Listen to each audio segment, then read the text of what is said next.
तो एक ऑडियंस ने पूछा था, एक इंसान ने, कि हनुमान जी राम के इतने बड़े भक्त कब बने, कैसे बने? इसके पीछे की कोई कहानी है क्या?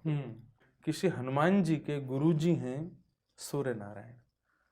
तो सूर्य नारायण से जब शिक्षा ग्रहण की हनुमान जी ने, तो शिक्षा ग्रहण करने के बाद में हनुमान जी ने कहा, भगवान मैं आपको क्या दक्षिणा प्रदान करूं?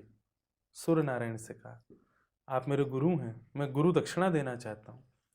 तब सूर्य नारायण भगवान ने प्रसन्न होकर कहा, बोले देखिए आप हमें गुरु दक्षिणा देना चाहते हैं तो हमारी बात बहुत ध्यान से सुनिएगा।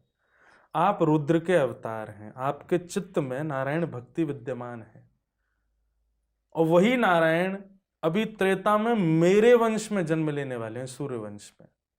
सूर्य वंश में उनका अवतरण होगा। तो मैं इस बार बहुत प्रसन्न हूं कि मेरे वंश में ठाकुर जी आ रहे हैं। द्वापर में वे चंद्रवंश में आएंगे कृष्ण बन के, अभी वो सूर्यवंशी राजा राम बन करके आ रहे हैं।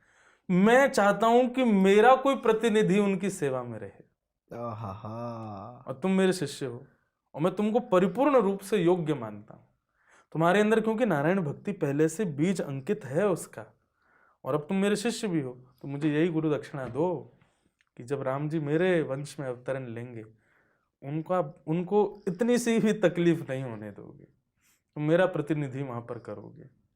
जाओ राम जी की खूब सेवा करना, बस अपने गुरु वचन हृदय में लेकर के कि ये मेरी दक्षिणा है, मुझे मेरे गुरुदेव को देनी है, और नारायण भक्ति है ही। दोनों सम्मिलित हुई, तभी प्रवाह प्रकट हो गया हनुमान जी की प्रेम लक्षणा भक्ति का। क्या बात है। और वही, और फिर एक और बात आती है, हनुमान जी ने पूछा मुझे कैसे पता चले कि मुझे कब सेवा में पहुंचना है?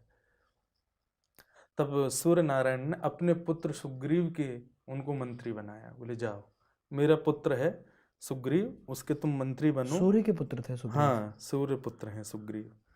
तो बोले उनके तुम मंत्री बनो, और भगवान श्री राम अपनी गृहिणी को खोजते खोजते मदद मांगने के लिए जब किष्किंधा आएंगे, तब सुग्रीव तुमको आज्ञा करेगा कि जाओ दो ब्राह्मण आ रहे हैं, पूरा सब बता दिया, और जाके परीक्षा करो कौन है। उनके सामने जाते ही तुमको अनुभव हो जाएगा कि राम जी।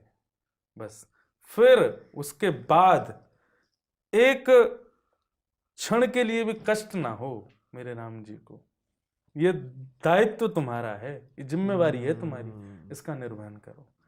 तब हनुमान जी के हृदय में वही भक्ति उफान भरने लगी, और वही राम जी की सेवा में पधारे।